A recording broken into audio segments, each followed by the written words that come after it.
COPWATCH, policing the police every single day. New tonight, the Florida Senate passed HB 1, the so-called anti-riot bill. The controversial bill will raise penalties for crimes committed during a riot and let businesses sue for damages if their local government doesn't take action to stop a riot. However, opponents argue that the bill could hurt Floridians' right to protest. The bill now heads to the governor, who is expected to sign it. HB 1 is a signature away from becoming a law. Dubbed the anti-riot bill, it's controversial, so here's the meat of it. There's enhanced penalties for committed crimes during riots, which this bill considers 25 or more people.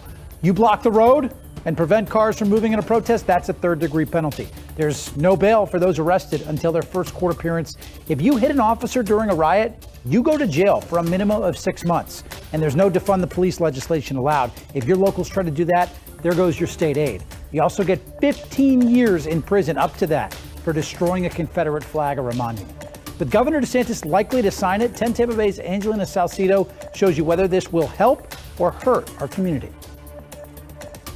23 yeas, 17 nays, Mr. President. Bill passes. With a vote along party lines, Florida's anti-riot bill heads to Governor DeSantis' desk, but not without controversy. From the beginning, I've said that this is an unconstitutional waste of time. State Attorney Andrew Warren disappointed with the passage of the bill, saying the argument the bill is needed to prosecute crimes is patently false. We already have those laws on the books. And instead, what this bill does is it encroaches on people's First Amendment rights by criminalizing just being present at a public assembly where other people commit crime. Governor Ron DeSantis made this bill his biggest legislative priority. If you throw a brick and hit a police officer, you're going to jail. In a statement, DeSantis argues the bill allows people to peacefully assemble and punishes those who are violent. It also stops communities from defunding the police. It's not about peaceful protest. It's about law and order. We don't have to do everything the governor wants. Despite the calls from senators to make a decision that will leave the legislature on what they call the right side of history, demonstrators in scenes like this could be charged with a felony. Will this stop you from going out? No, not at all. Like, the purpose of this bill is to scare people out of speaking up against the government. The purpose of this bill is to keep people afraid of what will happen if they do speak out. During debate today, lawmakers said they wanted to prevent riots like this one, the one we saw here in Tampa. On May 30th, dozens broke into businesses and set one on fire. More than 50 people were charged. Governor DeSantis said he's ready to sign the anti-riot bill into law. It'll take effect immediately once he does. And Florida is one of many states looking to beef up its anti-protesting rules. Taking a deeper dive, the International Center for Not-for-Profit Law is tracking at least 28 states with bills creating newer, harsher penalties for protesters. Just yesterday, Iowa House lawmakers passed a bill raising penalties for protest-related offenses. Legislatures in Arizona and Indiana are also in talks to do the same thing. And Washington State passed a bill banning the open carry of firearms at public demonstrations. New at 11, Florida's anti-riot bill is headed to the governor, who says he looks forward to signing it. Just hours ago, the controversial policy cleared its final hurdle in the Senate in a near party line vote. Capitol reporter Forrest Saunders shows us what comes next. The GOP can cross off another 2021 agenda item, the anti-riot bill, approved. 23 yeas, 17 nays, Mr. President. Sponsor Senator Danny Burgess saying before the vote, HB 1 is about preserving law and order. The only reference to peaceful protests in this bill protect it.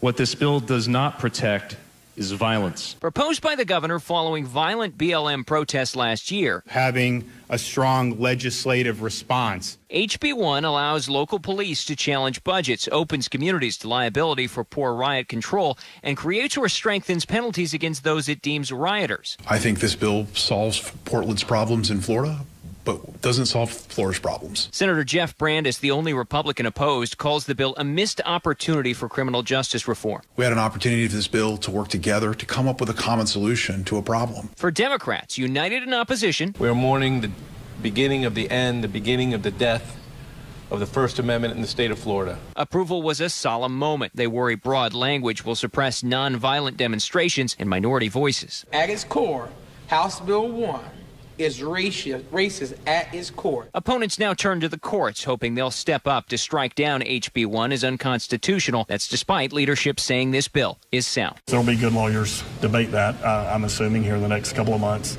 But I don't see any reason from a common sense perspective that it wouldn't hold up. Desantis will likely waste little time signing the bill upon its arrival. With his signature, HB1 takes effect immediately. That's the latest out here at the Capitol. I'm Forrest Saunders reporting. After nearly 3 hours of debate, the Florida Senate has voted to send the controversial anti-rioting bill to the governor's desk. As Jake Stofan shows us, senators shared their personal stories of protest and facing racism ahead of today's vote.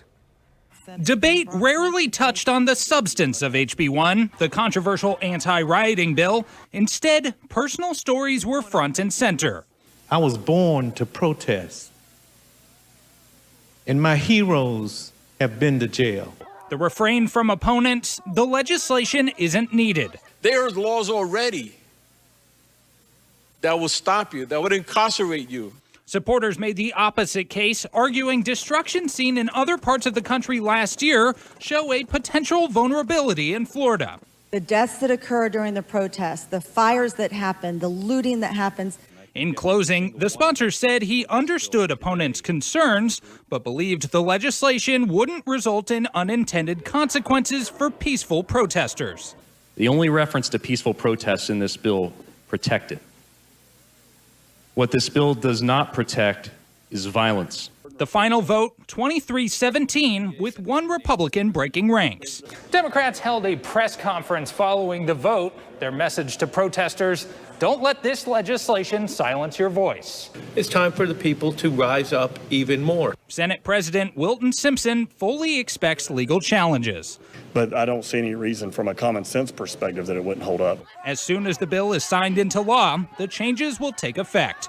Reporting from the state capitol, Jake Stofan, Channel 4, the local station.